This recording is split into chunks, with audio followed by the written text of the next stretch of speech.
I think the Hindu has no problem with the common Hindu, at least, has no Mm-hmm. problem with the fact that Christians are coming and doing their own thing. Mm-hmm.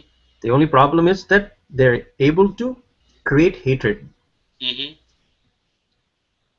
It's like a self-denial of their own. They're able to create a hatred amongst the people who are um, who they point out to be oppressed, point Mm-hmm. out to be oppressed through generations, and they say Mm-hmm. you've been oppressed and you've been treated bad and Mm-hmm. over things. But rather than uplifting them, Mm-hmm. they replace that awareness with how they have been treated for after generations. They Mm-hmm. replace that awareness with hatred. Mm-hmm. They start to say, "Oh, you must hate the Hindu. Mm-hmm. The Hindu is the one you must hate to be that the Mm-hmm. one that is making this all difficult for you." Mm-hmm. So it's basically hate culture that's being cultivated by all this. So Mm-hmm. this hate culture, right? Mm-hmm. What is the Hindu way of combating it? Sure. In my opinion, the I think the most important thing that as Hindus, we need to do is first to acknowledge that the problem exists. I think most Hindus live in a state of denial. One, Hmm. they don't understand that there's a problem. Two, Hmm. the sadder part is that most of them don't want to know that there's a problem. Right? This ignorance in itself needs to be eradicated, and people need to be made aware of the problem, and that's when and that, in my opinion, is the first step in, in combating this menace. So that, in my opinion, is the Hmm. first way. In the Hindus, in Hindus, um, way to combat this menace. And secondly, more importantly, um, we need to go beyond certain very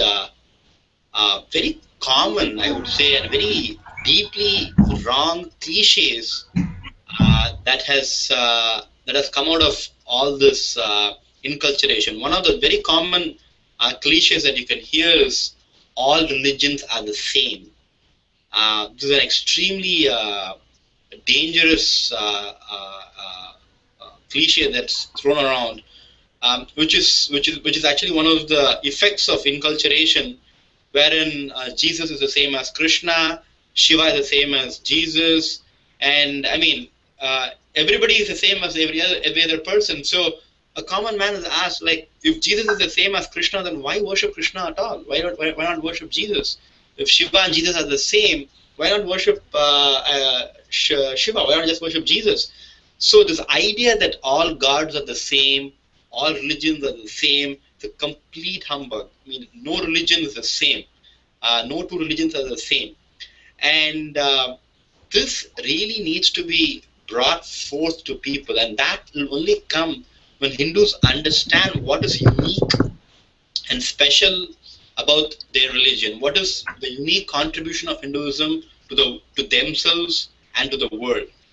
I think, and most importantly, we need to connect Hindus back to a guru, to a living guru, because many of these questions that Hindus are going through is because of many hundreds of years of slavery and destruction of their traditions and their lifestyle.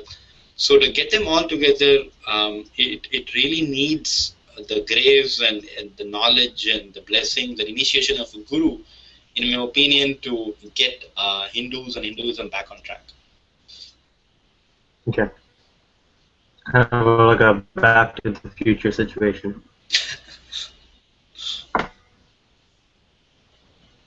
It's like see the way I see it is my actual one of the questions that I have is the way asking the Hindu way to do it. Look, I can say yeah, you can say yeah, we can go back. You know how Malcolm X tried to do the whole thing where he tried to get all the Africans or the people of African origin here to go back to the original religion that was coming from Islam, which is the original religion there.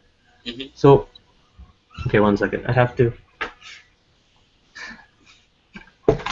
So, the So the thing is, he did make an effort and was able to make a lot of African Americans come back and say, okay, let me find another identity rather than a slavery identity. Mm-hmm. That was one way to do it. Mm-hmm. But I'm thinking like the Hindu way, right? And I can talk from we can see examples of this, right? So this is not the first time Hinduism has been attacked or enslaved or tried to be conquered, right? India has gone through over the millennia many such tumultuous times. So if you look at it, one thing that Hindus have always taken two routes. One is the intellectual route through debates, like the ones like Adi Shankara did, the ones like Ramanuja, even Swami Vivekananda did, right? So how you go debate your opponent, convince him or her of how you are better or you are unique in your own way, right? That is one way. That's one aspect of it. And two is the use of force. Hindu kings and warriors have defended the land and the way of life over the past thousands of years. So, um, so both a combination of both. I mean, if you look at India as a geographical entity, the defense of it as an entity is a very important component of preserving Hinduism, and the intellectual Kshatriyas, the warriors who take out the knowledge and defend the philosophical and the experiential component of Hinduism out there in the world, in my opinion, is one other component of preserving this. And currently we are lacking in both big time. okay. So look, as in, so here's the question though. Yeah. Can can a Hindu entity, or anyone like that, can they go and inculturize the incultured? Is that the Hindu way? Because yes, we have gone around and we have done the debates, but if you see the way that Shankaracharya did the debates, it wasn't to prove that he was the one that he made it, that his philosophy is greater, but is to guide the opponent into understanding what would lead both of us to a higher understanding of the world. Sure. What would lead both of us to be able to achieve that peace? Sure. So but you do understand that entire debate that he had was significantly contributing to re-establishing Vedic tradition back in India, right? And over many years, this back and forth between Buddhism to Hinduism, Hinduism to Jainism. I mean, this has happened back and forth, right? So we currently, at least I have not seen really any Hindu master or a guru really take on an Islamic or a Christian or any other religion guru or head in any kind of a logical debate. I mean, forget taking them to a higher state or experience. I'm just talking about just mere debate. I mean, factual, intellectual, logical debate.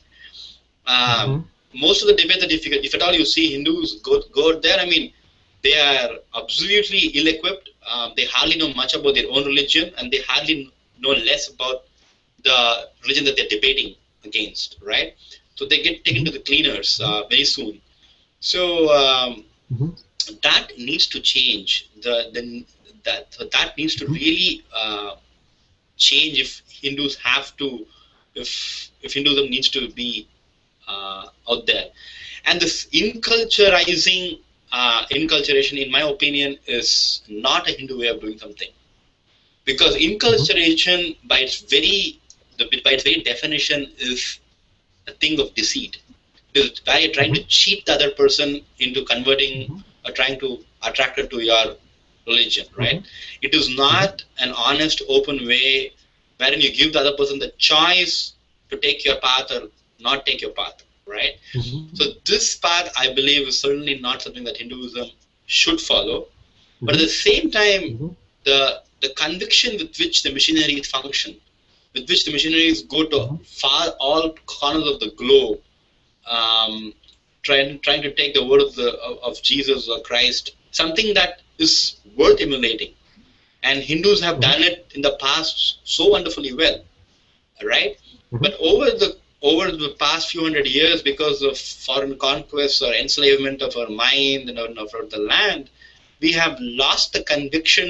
We have lost the conviction that Hinduism is worth taking to other people. Mm-hmm. That Hinduism is a way that we can live and be happy with. So if once that is instilled, I'm sure Hindus will take it to further parts of the globe in a right, fair, and a dharmic way. Okay. So let me read you a quote